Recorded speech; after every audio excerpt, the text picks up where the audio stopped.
Hello, everyone. Welcome back to the AAS YouTube channel. And this is part of the good stuff. This is part of the great stuff. This is the AAS Journal Author Series.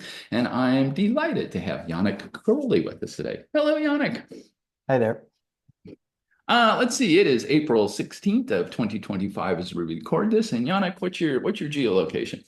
I'm currently in London. I'm at University College London. Very cool. Yes. Let's see.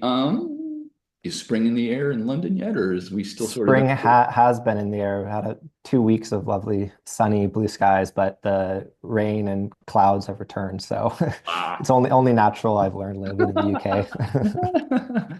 Very good.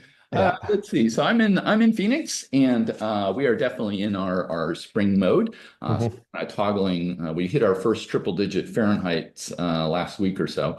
Oh, Um, wow. we're a little bit cooler now. Yeah. Very pleasant, but yeah, spring is. What's your tip to survive there? So desert dwellers learn to get up early. Uh-huh. You get whatever you need to do, especially outside. You do it in the morning, because once it, hits, 110 by 10 o'clock, it's time for a siesta. So yeah, that's how we handle that. And Yannick, what's your position there? So I'm a postdoctoral research associate or some Something like that. long Something with title more like than that. one word. Exactly. Yes, exactly. Yeah, yeah. Very cool. Yeah, it's my first postdoc, so Very just cool. very excited to be getting into it. Very nice. Very cool. And Yannick, what do you like to do for research? So my main focus is magnetic field, broadly magnetic fields in star formation in our galaxy. Um, but as I think I started out with low mass nearby objects, and I think as we'll discuss today, moved to about as far away as you can get from us within our own galaxy in the highest mass area. There you go. Very cool. And that is going to bring us to this very awesome APJ letter. It is open access. It's the open access era, people. You can go grab a copy for free. Go get one. The JCMT BISTRO survey. Magnetic fields align with orbital structure in the galactic center. And Yannick, take us away. Wonderful. Well, yeah. So I mean, the first bit of that title, the JCMT Bistro survey. So a big shout out to all the co-authors that you can see listed here, which is all part of the Bistro survey. So it's a large survey on the James Clerk Maxwell Telescope in Hawaii, sort of comprised of UK, Canada, and East Asia Mhm. countries and collaborators. So none of this is possible without all of them. Great shout out. Very good. Yes, that's quite the international crew here on this one. Yep. Okay, let's get into it. Let's go. CMZ. Yeah, so as I kind of gave a brief mention there, this is now one of the, or is the most massive region in our galaxy. So the CMZ is the central molecular zone of the galactic center, sort of the central 1 to 200 parsecs. Mhm. Um, Contains 2 to 5 times 10 to the 7 solar masses, and a lot of the densest gas in our galaxy. But sort of the big question that unfortunately this article won't explicitly answer is that there is a factor of 10 lower star formation than sort of is expected in this region. So you Okay. have a lot of the massive material, but you don't have a lot of the stars that you would expect from it. Mhm. But the current stellar population is also bimodal, sort of. So you have a lot more of the younger stellar objects that are at positive longitude. So for in all the plots we'll see, it's towards the left, and a lot of the older, quote unquote, older stars are then towards the right in all those plots. So Okay.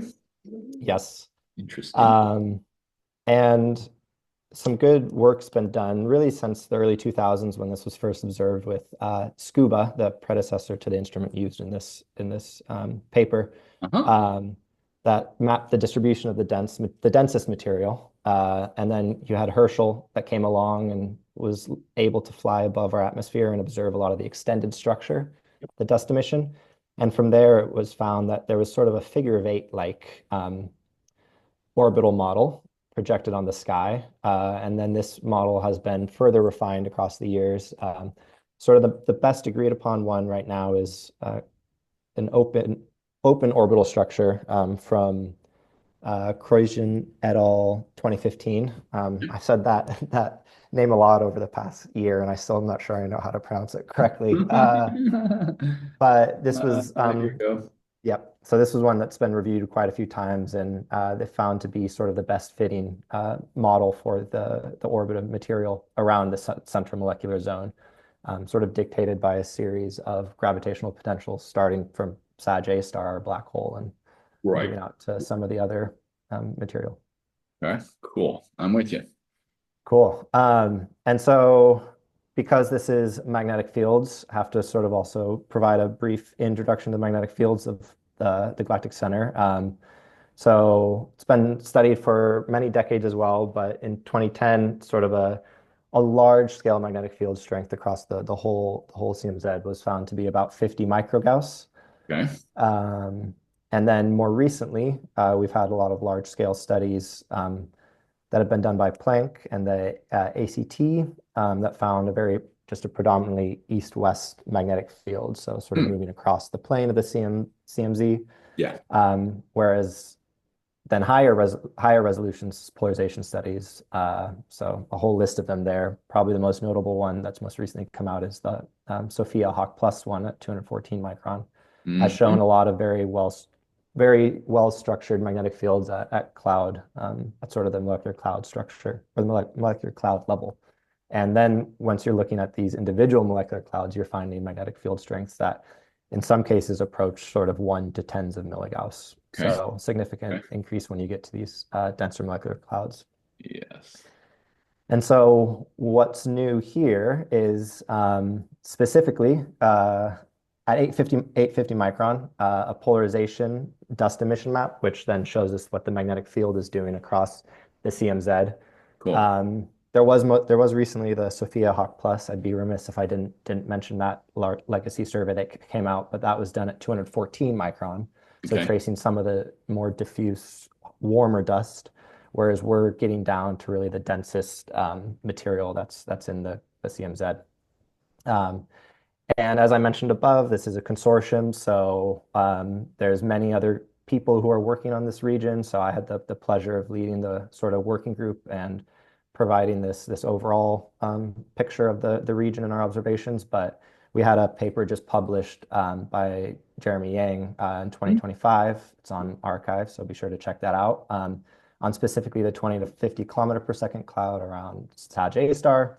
And then we have quite a few other papers that are in preparation as we speak. So It's an definitely active project. It is an active project, and there's many more sources beyond those ones listed there. So we're as always, we're dying for manpower. Very cool. Or person power. So yeah, so I think that's hopefully gives a good introduction. We can Yeah, sort that of was dive great. in. That was great. Good. I guess we'll briefly go over the observations. It's not necessarily the most fun part of any paper. Definitely probably the section skipped But over it's the most. essential, It yes. is essential. Yes, we wouldn't be here without it. So yeah, so we're observing the galactic center, the CMZ at 850 micron, using the sub-millimeter common user bolometer array 2. So as I mentioned a couple of minutes ago, there was SCUBA, which was the predecessor at the Yeah. JCMT. And then this this camera has a polarimeter associated with it, Cool. aptly called POL2. And all this data, or most of this data, was taken as part of the BISTRO survey. But we did supplement some of these observations with publicly available data that's on the archive. JCMT is a very extensive archive that's easily accessible, and Nice. also a very user-friendly data reduction system. So Cool. if it's out there for everyone to use. And so that's probably the most boring part that doesn't maybe have any relevance, but use the JCMT Scuba 2 POL2 data reduction pipeline to reduce these maps. So with polarization, you end up we're just doing linear polarization, so we don't have any circular polarization, and we just end up with a Stokes I, Q, and U map to describe our linear polarization. Probably, I think the only two equations are down in the appendix, but those just get uh, the polarization angle and then the polarization percentage. And then in order to actually find the magnetic field, because I'm saying polarization here, at these wavelengths, you rotate the polarization vector by 90 degrees to infer the actual magnetic field direction. Okay. This could take a whole another 45 minutes of explaining how that happens. But this is where I get to throw it to just the article side there, B.G. Anderson et al. In 2015, Okay. and many others within there that talk about the radiative alignment torque Yeah. theory, Yes. which is Yes. how we assume polarization traces magnetic fields. Correct. Yes. So Mhm. I will encourage people if they're interested to check Check those out articles grain out. alignment theory. Yes, and the amount of study that's done on that alone is impressive. So Art. I take them at their word. Brilliant. So yeah, so I think if we can get into the analysis. Yeah. So very broadly, we apply a series of signal to noise cuts just to ensure we're getting data we trust. Mm-hmm. So that's in Stokes' I and the polarization percentage. Um, and then if we move on to figure 1 there. Right. Okay. Been to 28. Okay, good. Okay, I'm with you there. And let's go to figure 1. And this is a monster figure, so I'm going to Yes, a little bit, get the whole thing. And if we need to zoom in, we shall. All right. yeah, so this is just showing the extent of the region that we've observed with the BISTRO survey. So the CMZ sort of is from Sagittarius C at the bottom there up to Sagittarius B2. Here the white lines are, and as you just said, for instance, they've been to 28 arc seconds, just Yeah. to be clear, because if we had them at a much finer resolution, they'd be very difficult to make out. But they still show the very structured magnetic field. If you can kind of zoom in and move up and down through the Yeah, figure, you see, yeah, because that's really cool part of this figure. yeah, So here's the 50-kilometer cloud. You can see the orientations of B fields, Sagittarius A, and there is some peculiar patterns to it, which I'm sure you're going to cover. yeah. So Sagittarius B2 has some fun swirls going on in it, really. I Uh-huh. mean, that's again, we'll have one of our collaborators, GA, she's working on that. So we'll see what comes from that. And then Mm-hmm. through the dust ridge, you just have some very nicely ordered fields. The Yes. brick beautifully follows the orientation. Mm-hmm. And so here, while we're zoomed in as well, you can kind of see these black contours that I've overlaid, and those are tracing the NH3, the ammonia Oh, here we go. Okay, yeah, yeah. emission. Yes. That's And okay. Mm-hmm. so it's the moment zero map, which is just essentially take all the ammonia signal you have and collapse it, integrate it. So everywhere within the contour, we have some ammonia signal. And the reason why this is important here and why it's good that we're zoomed in is it traces the blue, the background, which is the 850 micron Yes. emission, what this paper is presenting. It traces it really well, Cool. which Okay. shows that Yeah. when we're going to be using the NH3 later in this paper, we're going to be probing that same sort of material that we're observing with the magnetic, or we're observing the magnetic field of. Very nice. This is just an awesome figure. Very nice. Okay, and we'll zoom back out to get the appreciate the And maybe it's actually a good time to also mention that sort of the resolution we're hitting here. So the beam size of JCMT is about 15 arc seconds, and at the distance of 8.2 kiloparsecs, that's about a half a parsec. So that's the resolution we're getting this magnetic field at. very nice So we're right at the nice sort of cloud, the molecular cloud level. level. Yeah. Yeah. Uh-huh. Yeah, they're quite well resolved. Very Yes. Yeah. cool. Okay. I'm with you.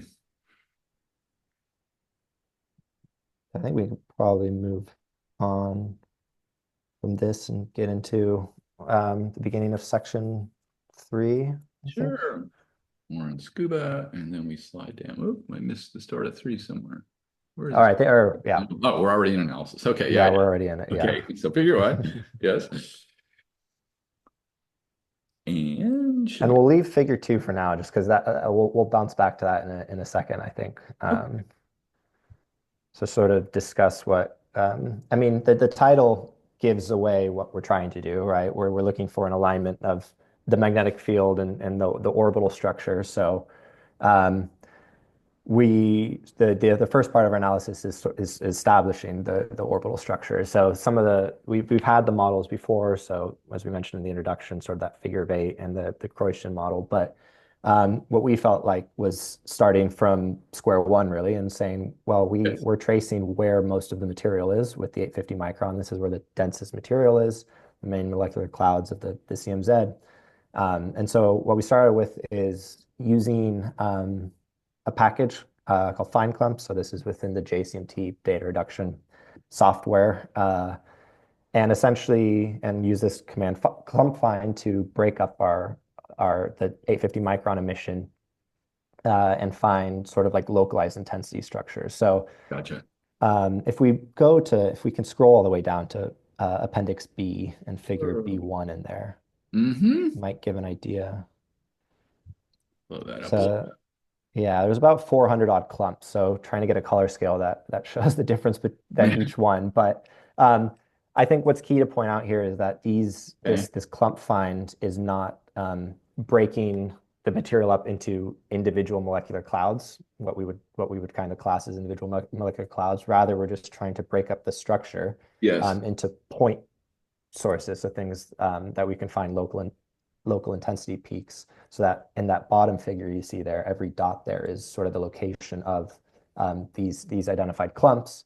Ah. And to sort of give it away, that our next step was to try Ooh. and fit these clumps Ooh. Yes. with those lines. This is a very messy plot. So here the circles show the clumps that we chose to include, and then the crosses, they're kind of hard to make out, but everything that's not a circle there is then ones that we omitted. And this was done based on the velocity structure. So the Mm-hmm. dots are color coded by the velocity.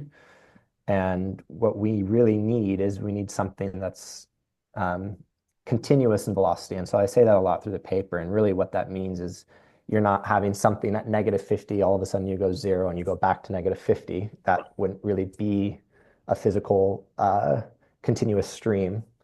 Or I mean, it could be, I guess. It could be something that's sort of looping around in a horseshoe, but Yeah. not something that's then a continuous stream of moving material.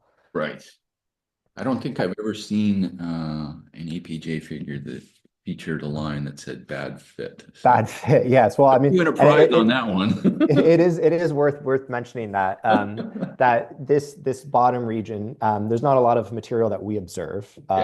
at 850 micron. There's some of the more diffuse material that Herschel and sees and stuff, but it's not a region that we have very high signal to noise in, as well as the velocity fits we find there. This is sort of what I mean, where on the left you go Continuous. 50, you come Yeah. back to 100, and then you go back to 50. So it's um, and that'd be moving away from us not as fast, moving away from us quite fast, and then moving still away from us but not as fast. So it's not quite um, a physical stream we would think. So Right. yes, I tried to be upfront about it. Maybe I didn't have to be so crass to call No, it it's just fine. bad fit, It's but fine. It's um, it's actually good, actually. So very good. Cool. yeah. Okay, so that was B1. And we were up in section 3, so let's return to there. And yes, here we are. We're doing fine clumps. Yes, yeah. So we broke it up into the structure. We had the points that we saw there. Um, and the velocity that I was mentioning there was taken from the ammonia. So again, the argument being that, well, the intensity structure we're tracing is well traced by this gas tracer. Uh-huh. Um, but it is kind of crucial to point out, and maybe we'll see it later in the appendix, the figure C showing the velocity fitting. The galactic center is incredibly complex. Many of these points have four in just ammonia itself, four peaks, very distinct velocity locations. I've heard from collaborators, you get 6, 7 components in some cases. Oh, So wow. there's a lot going on, and we did have to essentially we focused on the brightest bit, and then also we're focusing that brightest bit's going to come from the most material. And Right. again, that most material though is going to be what we're tracing with the 850 micron, Okay. where So we're very biased towards this for sure, and we kind of mentioned this when I think we call it, yeah, we're finding a mass weighted velocity in essence is what we're doing, and the the Yes. velocity Okay. structure is Okay. is very complex, and There it we go. will warrant a follow-up paper, and it's what many others have been looking at as well. Um, but I think I mentioned, or maybe I don't mention there, but we'll see later that this mass weighted velocity, we're in PV position velocity space, we're matching very well what the previous sort of orbital models have found. So Okay. um, Good. it's not a wildly new idea. Yeah. Yeah. That's good. Do you want to bop down to Appendix C or you want to carry on? Sure, we can quickly pop down to it. Appendix C, the velocity fitting, and here we go. Here's Because our this was, I mean, so maybe a very brief digression. This had started during my PhD, and this was something that took many many months of it, and quite a long time to run eventually on this data cube here. But to essentially go pixel by pixel, and yes. you see now some of these various components that you get one, two, three, four components, and sort of fitting these with different Gaussians and Oh wow. um, yes, it is beautifully chaotic. And Wow. we've omitted Sagittarius B2 as well because the magnetic field is it, Wow. it appears to be doing its own thing, but those the velocity in Sagittarius B2 has six, seven components and whatnot. Wow. So Very cool. um, yes, I know some there's a collaboration ACES, which is mapping the CMZ in with a lot of ALMA cubes, and I've talked to many a PhD student who's 2, 3 years are spent just staring at these data cubes and trying to work on fitting them. And I Co-miserate. don't, yeah, I don't quite envy them. I've gotten out semi easily here, but yeah, it's a very interesting region and Indeed. endless to study. Very cool. Good. Well, this is not the final paper on that, so we'll come back to that. No, yes, yeah, yeah. Very cool. Okay. So we got some complicated velocity fits. And let's go back up to where we were, which was somewhere around here. Yes, Appendix C. Okay. Yeah, and so then I guess I kind of go through how we're fitting those splines. So sort of we do an initial one to sort of see what the fitting software does in terms of how it fits all the points, and then we go back in and we're more careful about, well, we don't want to do those velocity jumps that are not physical, and so then we're Right. able to we select which ones and then let it fit again, and that's what we end up with, and we can stay here on figure th 3 actually if we go to the Three, upper sure. part of figure 3, Let's zoom in a little bit so we get the whole thing, and then we'll zoom in as need be. or Because we can just do the first two panels actually, yeah. okay, let's start up here. So that just shows the R suggested orbital streams are plotted in the solid lines, whereas the dashed lines are the ones from the 2015 model. I'm That's with sort you. of been considered the best fit. So Mhm. you can see spatially, sort of our dark blue overlaps fairly well with theirs. Mhm. Our red one comes up sort of around the central, and then our light blue one's slightly off, but coming down into position velocity space, we've mapped out their orbit as well as then our data points along our. So this is the second panel, Yep. and we Yep. see that when we actually put these streams into position velocity space, we match up very nicely in terms of the red and the light blue. The Okay. dark blues, as you can see, slightly shallower, but Yeah. you could also probably convince yourself within the data bars that you can, or within the error bars, you can get a steeper fit as well to match the PV distribution of the 2015 model. Yes. Okay. Um, so that was essentially confirmation for us that we weren't, going to be completely breaking anything with Right. our new data, since this was starting from the 850 micron distribution.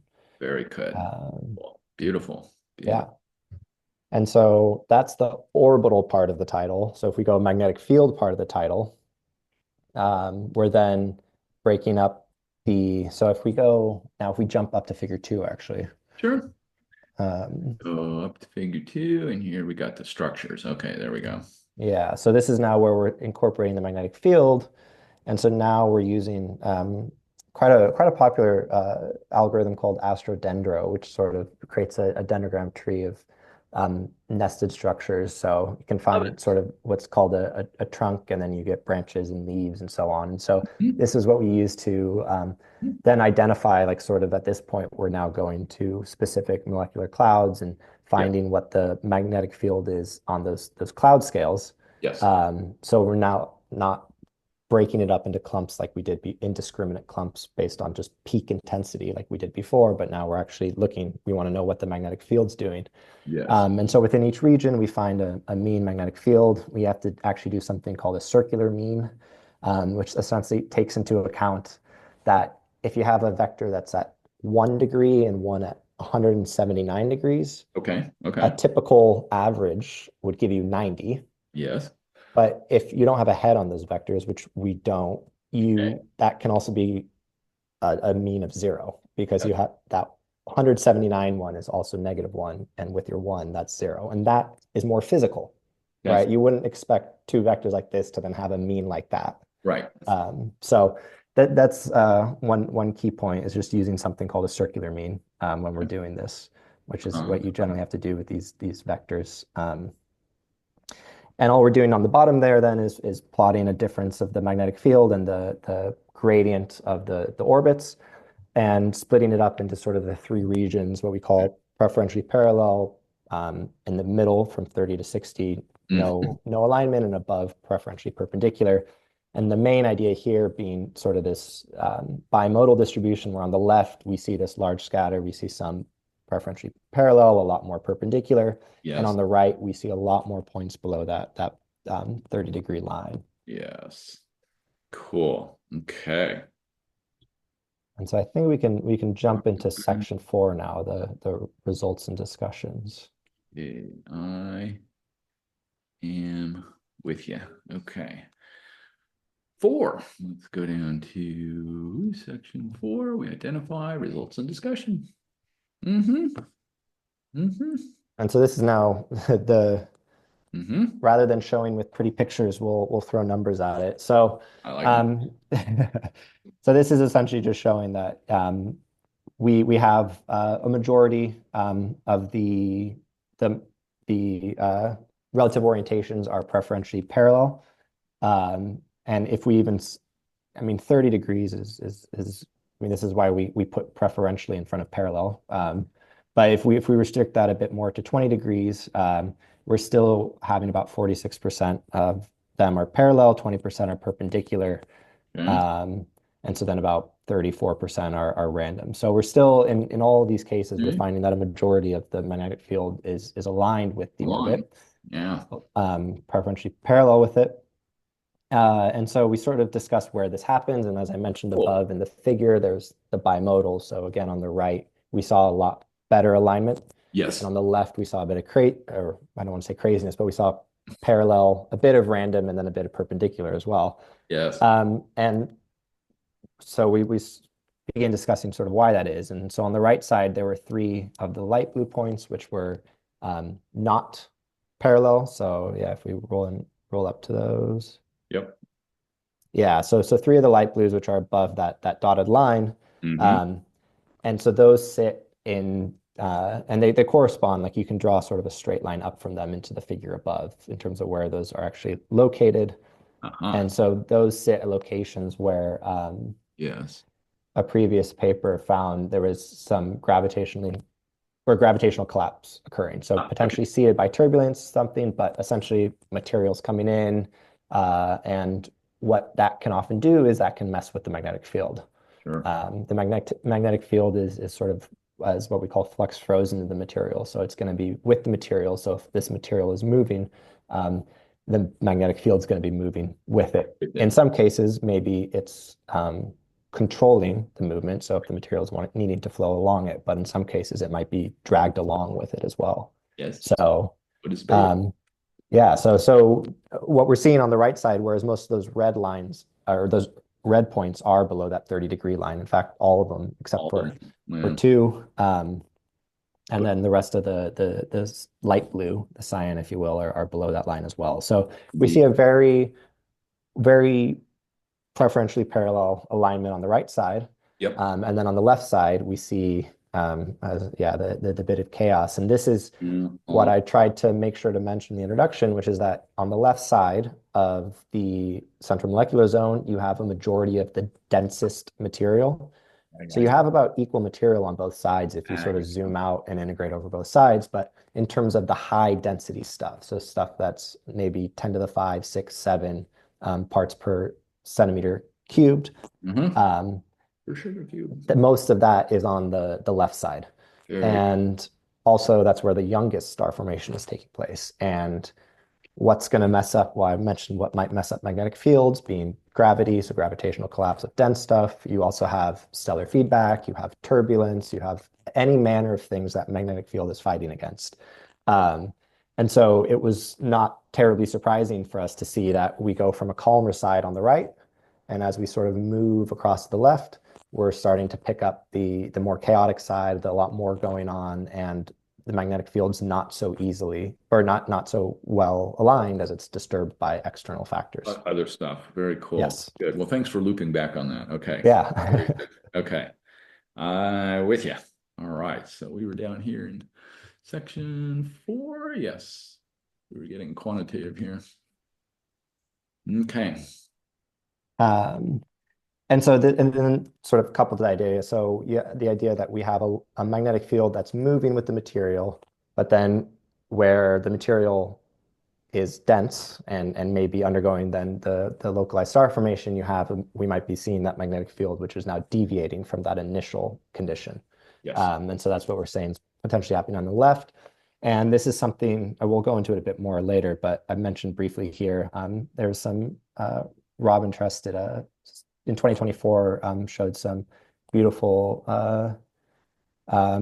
MHD code. So for the third paragraph towards the bottom of it. Mm-hmm. Mm-hmm. Um, and they found that there is a magnetic field which is aligned with the toroidal, or there's a toroidal magnetic field which is aligned with the dust structure that's ring shaped, and that where the magnetic field, the magnetic energy is greater than the kinetic energy, you do have that alignment, but in other locations it's disturbed then. So it's something that's been seen in Milky Way like simulations of the central molecular zone, well, of the galaxy of a whole, but then what occurs in the central molecular zone. Yeah. Yeah.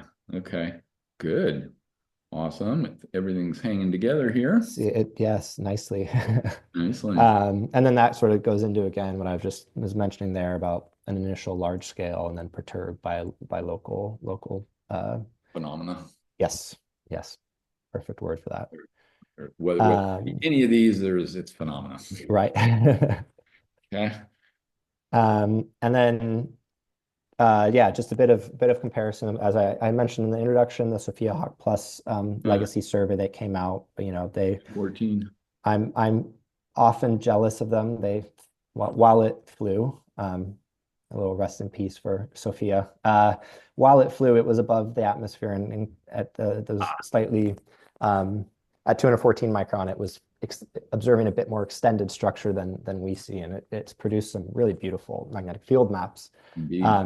Where they do as well see something that's maybe largely parallel to the major axis or to the plane of the CMZ, that they suggest could also be due to maybe just the shear motions, but still one that you would expect to see parallel to the structure of the orbital structure. Uh-huh.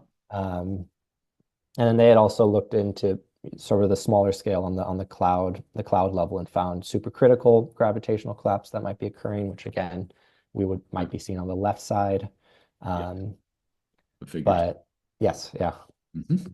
And so the other thing we wanted to see is in section 4.1 is are we seeing anything significant? Like, the human eye. Are we being fooled? Right. I know what I want to see. The human eye knows what it wants to see, but one thing we wanted to make sure of is if it's statistically significant.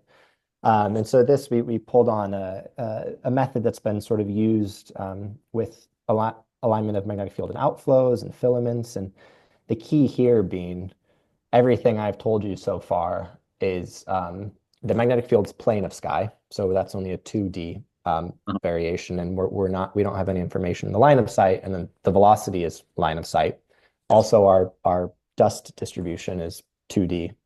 Plane. Yes. So what we did here is what's been and why it's been used sort of with outflows and filaments is because you have outflows that'll be inclined and you have filaments that'll be maybe into plane of sky and stuff. So what this does is it generates many vectors.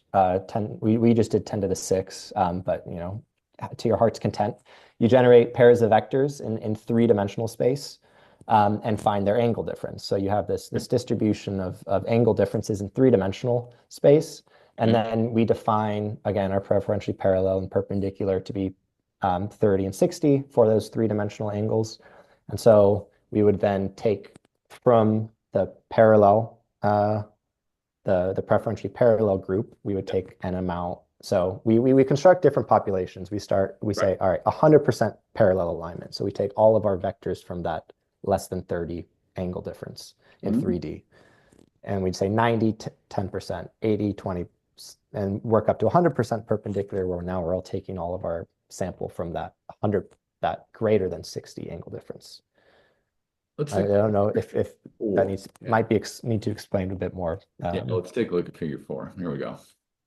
Yeah, so this is the one that's labeled parallel. So that's again 100% of the model vectors selected. The model pairs have an angle difference in three-dimensional space less than 30 degrees. Okay. Yes. And then we sort of move through a series of different sampling. So we take 90%, 80%, 70% down to perpendicular, where now our full sample of vector pairs are now greater than 60 degrees different. Okay. In 3D. So we want alignment to occur in 3D, right? These streams are it's a circle. It's not this projected figure of 8. It's realistically a circle, and we want our magnetic field to be aligned with that circle. So we want to make sure it's happening in 3D. So we take those, once we decide which vectors are aligned in 3D, we project them onto the plane of the sky. So now we have 2D or vectors. We again find their angle difference, and then we plot the cumulative distribution function. And so that's what's actually plotted here, is the 2D projection, the 2D angle difference of aligned vectors. Okay. Sorry, it might have taken a while to get there, but it's fine. And so now what we're seeing, so the solid black line in both is random. So that's taking 33% from parallel, 33% from random, 33% from perpendicular, mixing them all up, taking the 2D and plotting the cumulative distribution function. And what's key here is on the left, the red is our observations. Yes. And it's not anywhere near that random line. In fact, at the beginning, we're well aligned with that parallel. Yes. And then we sort of tend towards that 50-50. And again, that's maybe tending towards that left side where we're seeing 50-50. Yes. But rather than assume that, we split up the two regions. So on the right figure, we have the west distribution and the east distribution. Cool. And so the west one is where we saw that good alignment. And so now that cumulative distribution function matches that parallel one really well throughout the whole area. Yeah. And now the east is closer to sort of that gray line, which is 50-50, but maybe random. And so we ran Kolmogorov, Smirnov, and Anderson-Darling tests. Yes. So that essentially, you give the two distributions, put it in a black box. That black box gives you a p-value. Yes. But essentially, that p-value, if it's lower, going back to high school statistics now, but if it's lower than sort of a confidence level, so you can choose that, whether it be 95%. So if it's 95%, it's 0.05. And if this p-value is less than that, you reject the null hypothesis. Here, the null is that they'd be drawn from the same group. And so for most of these distributions, except for that east one, so that blue line, we had p-values that were way less than even a 99% significance level. So we were rejecting the null that these distributions were random. Yes. And then we also saw that the east one, if we compared it with the 50-50, we got a p-value that was greater than we got a p-value that was about, I think, 0.3. And so that indicated it could also be drawn from a 50-50 population. So the East, whether it's random or 50-50, it's difficult to say.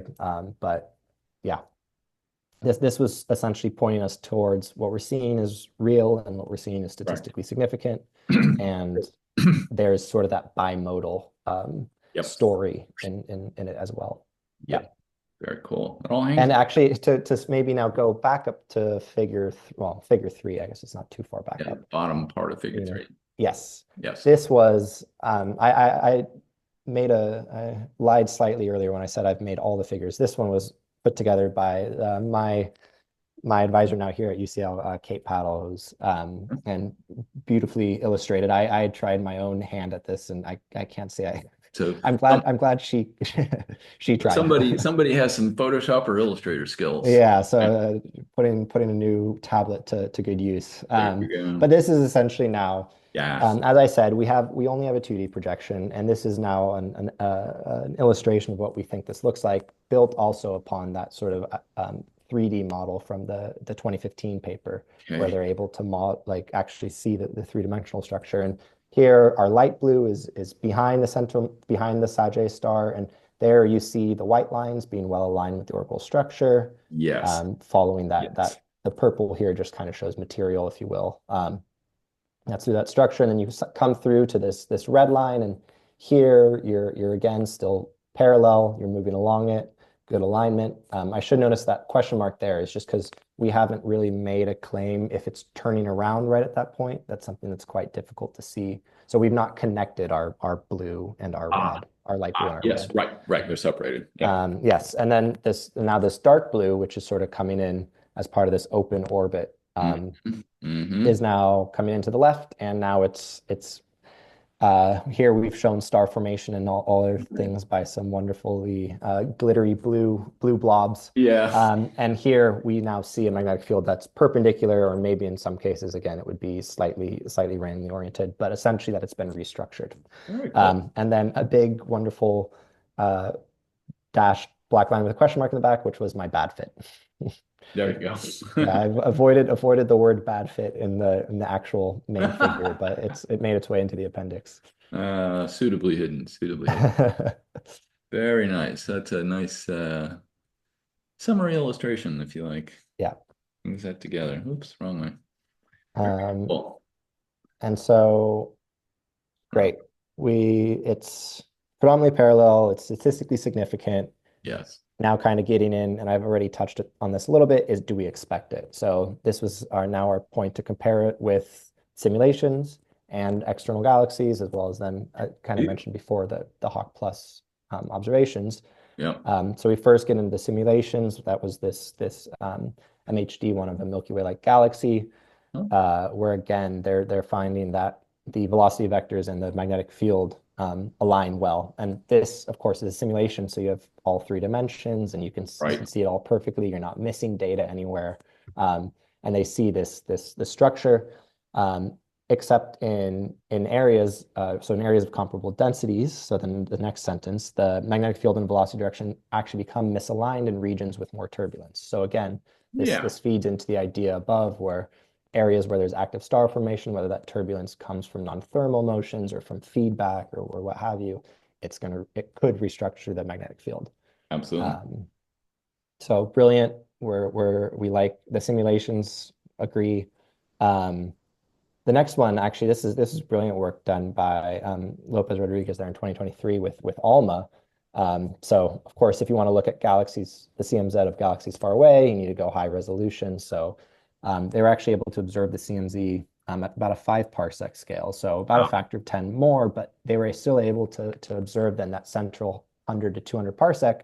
And there they found very distinct pockets where you had in areas of low non-starburst areas, so non-star forming, you had a magnetic field that was aligned parallel with the axis of the CMZ, which is, again, what we're saying. And then in areas of starburst, it was then restructured to be perpendicular. Yes. And then we mentioned on the most extreme end, you have something like M82, right? Very famous starburst galaxy, massive outflow that you see in and here you see again a one that's sort of toroidal and the spiral arms and Uh-huh. the quiescent areas. And then in the central molecular zone, everything there seems to be starburst. So throughout that entire central molecular zone, you have this perpendicular field that's tracing that outflow. Very cool. So you're sort of seeing that gradient come through. But again, a behavior expectation that we're seeing in external galaxies. Right. And this the bimodal, the perpendicular and parallel is actually something that the Hawk Plus survey has seen as well in some of their 2025 papers led by Dylan Parr, where and I think Butterfield saw it as well, yeah, in 2024. But they see this bimodal, so they've not quite broken it down necessarily into these individual orbits or whatnot or individual regions, but they're seeing But that they did you see. have a perpendicular Yeah, component and you have a parallel component. So very cool. everything sort of seems to Hanging fall together, together. hanging Yeah, together. exactly. Yep. So yeah, I mean, it was very exciting work, and it's always nice that it comes together. It was a lot of work, and I had to thank my PhD advisor, Derek Ward Thompson, is on up there with me, that for putting up with me through it all, and allowing me to continue it down here with Kate, and I think turning it into a wonderful little piece. Um, Yeah, so and beautiful yeah, work. Beautiful work. Just lovely. Very cool. Okay. That will do. And Janik, I want to thank you so much for walking us through this very awesome APJ letter. thank you for having me. Thank you for the interest in it. I mean, it's Sure. wonderful. Sure. Let's see. And you kind of touched on it a little bit at various points when we were going through. Uh, And so let me push on a little bit. And where do you think we go from here, given the published article? Should one observe at different wavelengths? Can one possibly go after external galaxies? Are there additional models to run? Just sort of next steps. Where do you think we go from here, given this published article? I mean, any number of things. So I mean, some of the Hawk Plus group have reached out to us, and it's something that we'll hopefully in the future be like work more closely between. And the way international collaborations go, we have people on BISTRO who are on the Hawk Plus Fireplace survey. So there's hopefully going to be some of that collaboration going on. I'd love to get my hands on the 214 micron stuff and look for this pattern. I think they want to get their hands on our 850 micron data. The win. Um, Yes, win-win. In terms of newer observations, I'm on the spot here, so I could be saying something completely wrong, but I'm failing to think about what, because we observing the magnetic field can, especially in these dusty regimes, can only be done with certain instruments. Um, and so at the moment, Hawk Plus did it, we've done it, and sort of that similar resolution, there's not really anything else that can do it. Apex might come on, or Apex might come online with a MKIT array or something that can observe polarization, and maybe IRM as well. But Oh, yeah. it'll sort of be similar wavelength. It'll be out a bit more towards the millimeter, and sort of similar resolution. But and Scuba 2 is hopefully going to get an upgrade with something we're looking at that it could be a more efficient mapping of the galactic center, higher Nice. signal to noise. We always love higher signal to noise data. Always. Long-term, PRIMA is a NASA, one of these proposed NASA missions, which is Okay. essentially Didn't know going to that. be Herschel with a polarimeter. So you get all Ooh. this beautifully extended Ooh. structure Yeah. up in space, and then now you get the magnetic field information. So that's on the side of more data. I already kind of touched on the side of collaboration, and then personally, I'd love to sort of go back in and I, I threw at you gravitational collapse, stellar feedback, turbulence, all those reasons that could be messing up the magnetic field. But what I'd love Yes. to do is now go back in and look at these regions where it's messing up and try and nail down what's doing it. Right. Um, and so that's kind of my own personal goal. Nice. Okay. Um, and in terms of external, unfortunately that's outside of I would be hesitant to say anything too much on it. I'm not sure what's near enough and inclined at, a good enough. I think what's nice about NGC 253 is probably how it's inclined, so you're able to see the CMZ without looking through a a bunch bunch of of stuff, so stuff, it's not edge on. right? But yeah, you need it at a good enough distance that Alma will be able to resolve it. Yeah, Needs to be bright enough, needs to be interesting orientated enough. enough, yeah. Yeah, so Maybe, not sure about that. maybe.